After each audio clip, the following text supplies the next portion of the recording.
Ooh, Senzo, tell me if you can get there. You got there? Good. So Senzo is going to be able to do this. Now, if you can spot what it is, I am very impressed. But there we go, sitting on top of a termite mound. Over there is a very spotty cat. So there is Tingana, well, it looks like Tingana to me on top there. Obviously, it's quite far away and difficult to say for 100% sure, but that's where our leopard is sitting. He's sitting on top of a termite mound, and I would imagine it's a situation where he's going to hopefully at some point come down and start kind of moving into this area and start kind of coming down towards Chitwa itself. But he looks as though he's a little bit on the skinnier side, which means hopefully he's going to get up and start moving. We know Tingana loves termite mounds, and the direction he's facing is great because he's facing in a direction that's going to take him towards Djuma and deeper in. Now, of course, he's got his eyes closed, and that means that he is probably fairly tired for now. But if we're patient enough with him, hopefully he will come down that mound and eventually move off in our direction or southwards towards Chitwa itself. But it's amazing how well they camouflage from where they are compared to kind of his actual position now. It's absolutely incredible. He's kind of, from here, it looks so easy and obvious to see him, but from the distance that I am at the moment, you would so easily drive past that and not even recognize that as a leopard. There you go. You can see that's the view I have at the moment. It is almost impossible to spot that individual. Now, somebody gave us a tip-off that they had seen some sort of sign of him here, and so we came, and there he is on top of the mound, which is very wonderful. All is right in the world. Elephants and leopard is the way to spend a day, that's for sure. That's how I feel, at least, about it. And like I say, the only reason I say it's Tingana is because, one, where we are, two, that he's got a massive, massive dewlap, and we know that the big male leopard in this area that has the massive dewlap is Tingana. Quarantine, even though he's a big boy, doesn't quite have that same sort of skin that hangs down. Also, I don't know, it just looks Tingana-ish from here. It's got that kind of rounded face that Tingana has, and like I said, a big dewlap. And so he's been missing for the last few days. I've been wondering where he's been. We haven't seen any tracks for him, any signs of him, and so I was hoping that he would come down to our area. Now that he's looking at us, you can most definitely see that that is our boy Tingana. It looks 100% like him, and so I'm hoping that when he does come down this mound that he decides not to move northwards or even westwards deeper into, or northwestwards into sort of Torchwood. He needs to come either south or sort of southwest, and that will help us a lot with what's going on. But still very cool. Either way, even if he does disappear, at least we are going to have some time with him, and he doesn't look as though he's going to be moving anytime soon. He's not yawning at the stage. He's not kind of fidgeting. He's not looking around that much. Looks as though his eyes are generally starting to kind of close and his head dips every now and then. So I think he's going to still be on the mound for a little bit. But it is starting to get much darker. Clouds have kind of come over, which means that it's going to be a much darker evening than if it was like yesterday when we had bright sunshine. And so maybe it's going to entice him to move a little bit earlier in the day. And I wonder if maybe this is what the monkeys were alarm calling at this morning around Chitwa camp. Because like I say, we're not far at all from Chitwa camp. In fact, I would say 500 meters to the north, maybe a little bit more than that, let's say 700 meters north of that. And so he's definitely not moved very far today at all. And if it is him, and it's maybe what we were trying to find around the camp itself. So our instincts to come to Chitwa have been rewarded somewhat. I know it's not in Chitwa itself, but it's still at least somewhere. So just saying hello to Rex, who's just busy driving past, and I'm sure he says hello to all of you as well. Rex is busy driving guests out of Djuma at the moment, and so he fills in there every now and then when he needs to.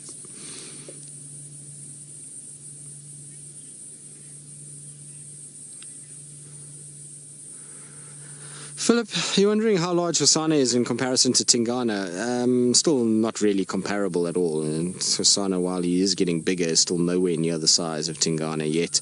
Doesn't have that same bulk yet, not around the head, not around the neck or the shoulder area.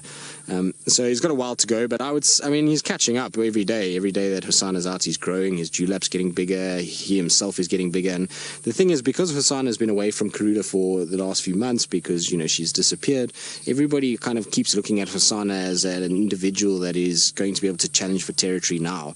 Unfortunately, that's not the case. He's a still young individual. He's not even 2 years old yet. So, we can't expect him to be anywhere near the size of these big adult male leopards. He's still got a lot of growing to do. Just remember that male leopards really only reach their kind of full-grown potential when they reach 5-6 years old. And so he's got a long way to go until he's ever going to be able to kind of match Tingana size for size. The thing that's on his side is that he's far more youthful than Tingana, and so even though Tingana is slightly bigger, you're going to get a situation where Tingana is probably going to fatigue and get tired a lot quicker than what Hosana will over the next little bit. And so it's going to be interesting kind of how the next year plays out, but Hosana at this stage is still much smaller. His tracks are smaller, his body is smaller, and so he's not really in the same league just yet.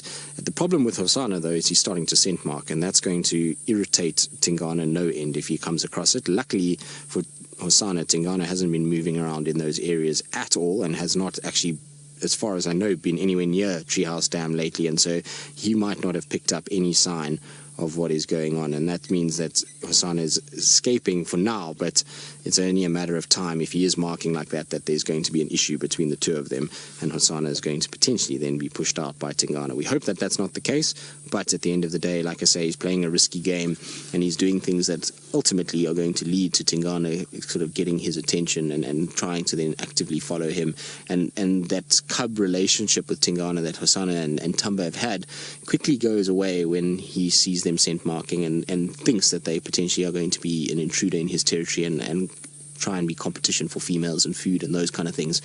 So at the end of the day, we've got to be a little bit more careful. Well, he's got to be a bit more careful about what he does. He's not physically capable of going after somebody like Tingana just yet.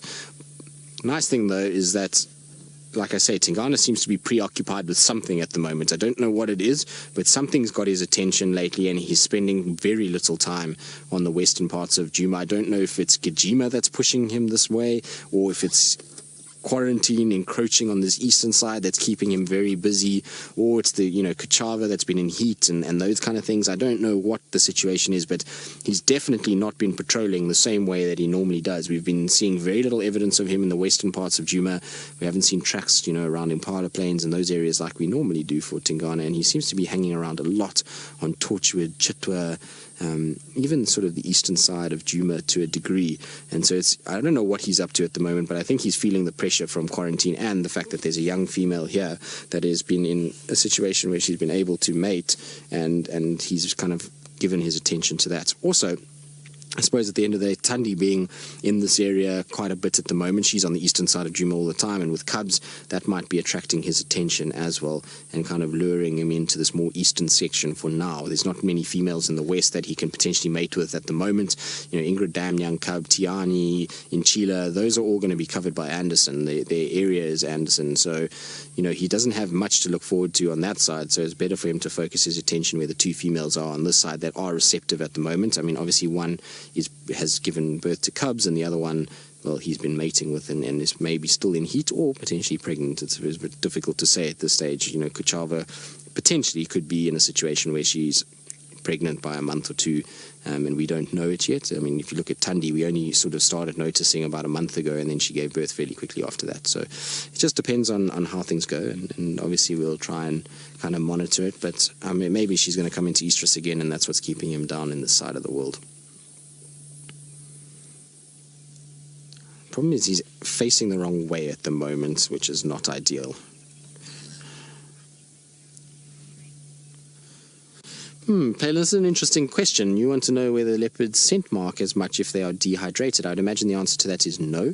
I'd imagine they will try and go and hydrate as much as possible before they will go on a scent marking expedition. And you often find at this time of the day they go and they drink water, and then they go off and they start marking territory as they go. Even if they're hunting, they do mark a little bit as they go, and it's normally after a really good drink of water. And so I would imagine the thing is if they're feeling dehydrated, the first priority is to get water, then they'll start to scent mark from there.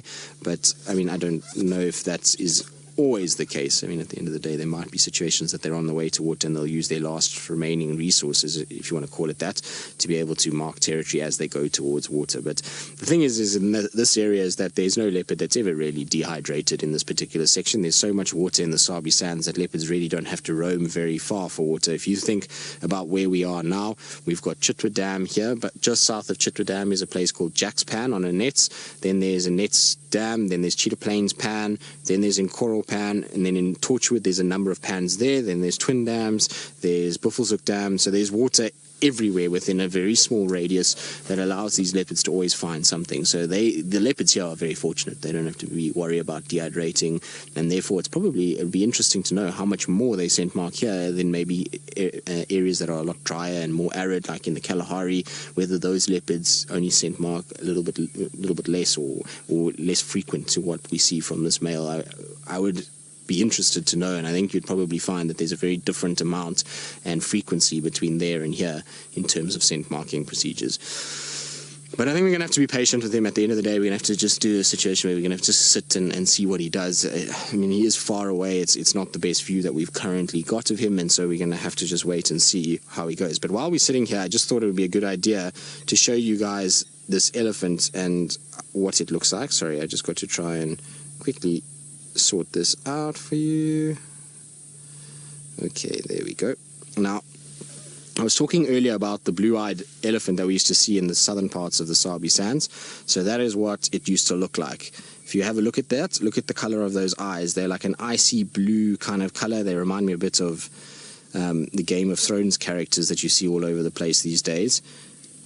And it is really quite amazing to see. It's freaky when you see this animal, because this animal does not kind of look normal, and the way it looks at you, you're a bit like, that's a bit kind of a chilly stare, but amazing nonetheless, and really, really, really cool to see. So it's not something that you're going to see every day. I don't know what's happened to this elephant. I mean, at this stage, it was a sub-adult. You can see it was quite a large elephant already. It was, I would say, probably around 4 or 5 years old at this stage. Its tusks were just starting to come out. You can see the tusk just there. And so it's obviously must be somewhere in the Kruger Park system. I hope that it didn't fall foul to some sort of predator or die or anything like that. But isn't that just the most incredible looking animal? I think so anyway. I think it's mesmerizing to see eyes of that color on an elephant, to me anyway. Right. So that's my elephant story. I hope you guys all liked it. I thought it was very cool. I don't know. Just saying hello to some of the guys that are driving past. We ultimately are on the main road, and that means that many a vehicle is going to come past and many a vehicle is going to look at us in a very funny way as to what we're looking at, because that leopard is so far off that it's going to be very difficult for us to explain to anyone why it's there. Now, while I kind of ponder as to what we're going to do with this leopard and where we're going to park, and hopefully he does decide to move towards our side and southwards and onto our area, and hopefully we'll have a really great finish with him. But while we do that, I believe Noelle has made her way to a rather interesting sighting of her own that is full with cuteness.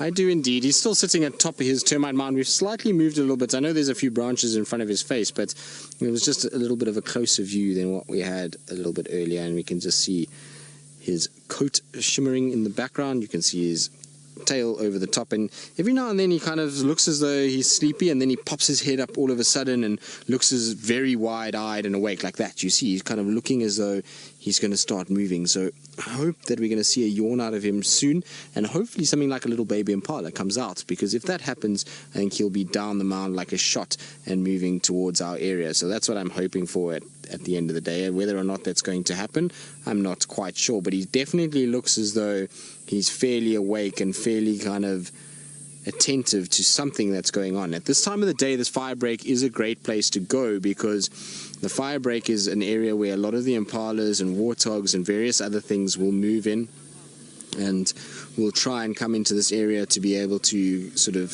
spend the night and try and get out of the way of predators, and that's going to fall right into the trap of this particular male leopard. Now, it's quite funny because I'm watching some guests that have just come along that can't traverse to the north of us, much like we can't, but they don't have a massive, powerful camera that can go all the way there. None of them can actually see it. It's quite funny to see their reactions as they try and look for this particular leopard on top of the mound. In fact, they've just driven off altogether because they can't see it really at all, and the guys are just have decided they're not going to look too much. No, I think they're going to move off. It's not going to be great. Now, Rexon is going to come past, so I do apologize if there is a vehicle coming past in the next little bit. Hopefully, he'll go behind me. He might.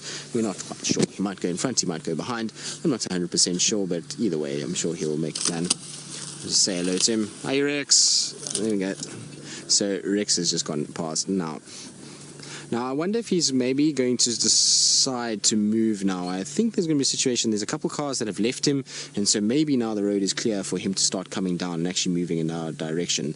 Now, Bola, you're wondering if a male and female leopard would fight? I don't think so for territory. At the end of the day, male leopards know female leopards are a source of mating, and so they're going to try their very best to mate as much as they can with the female and not actually fight and kill them. And females also know that they're completely outweighed by a male leopard. They're completely outgunned. A male leopard is just far too large for them and is not going to allow them any chance to kind of be able to fight with them. Bless you, Senzo. Don't worry. Senzo's got the sniffles this afternoon. And so the chances of a male and female leopard fighting are very unless it's over cubs, and that's obviously not a territorial dispute. It's over cubs, and therefore she's protecting her cubs. That's a different story. But territorially, no, you're not going to find that situation. Females want a big, strong, dominant male in their area because they want him to protect the cubs if she mates with him, and at the same time, males want as many females as possible in their particular area because they want to try and get a situation. So Chris is one of the other guides here. He decided just to get out and give Senzo a bit of a fright. So he got out behind us here and just made a sound of a leopard and grabbed at the back and gave everyone a bit of a fright, which is quite entertaining. But anyway, Tingana seems completely oblivious to it. He's not too stressed about it, other than the fact that we drove over they drove over a stump. But Tingy looks as though he's very wide-eyed. I'm hoping, like I say, that he is going to get up and move. I know it's a very obscured view, but at least it's a view. And typical of him, it's our last-minute leopard once again. He's kind of appeared in the last half an hour of drive. But while we sit and see whether or not he's actually going to decide to move and get off this mound and come towards our area, let's go back across to Noel, who I'm sure is loving every minute of those little Styx cubs because they are absolutely adorable.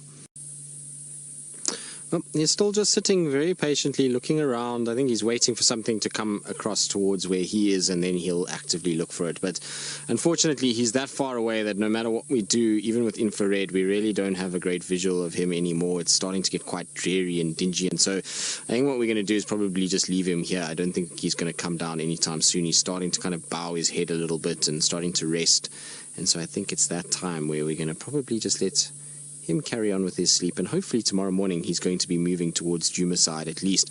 It's kind of the direction he's facing is westwards, and so he might head in that direction. The problem with Tingana, as we all know, is the guy can do 20 laps around Djuma and then be gone in the morning. He just doesn't stop moving when he wants to, and you can see he's just dropped his head down to sleep now. So I think we're going to take our leave and let Tingana have a good rest. There's some other vehicles that are there and one or two that still want to come, and so we're not going to block it up anymore for those guys and let them have at least a good chance to get nice and close and have a little good look. But how wonderful an afternoon have we had? We've had a little random lion sighting that Noel is now really kind of getting into and having a really wonderful time with. We've had great elephants, we had a collared pratincoll, we've had woodland kingfishers. There's been everything this afternoon. It's been absolutely wonderful. It's certainly a very good afternoon for me. I wish Tingana had come a little closer, but it still wasn't the worst view. We've had worse, that's for sure, and at least we had a nice decent kind of view of him during some decent light where we could see that he was actually a leopard and not just a tail in the bushes like Hosanna had the other day. Right, I'm going to start making my way home. It's that time of the evening where it's time to start heading back before any rain comes or anything like that. And while I do that, let's go back across to Noel and those very, very cute Styx cubs, and let's see if the females are maybe deciding to get up and start moving for the evening.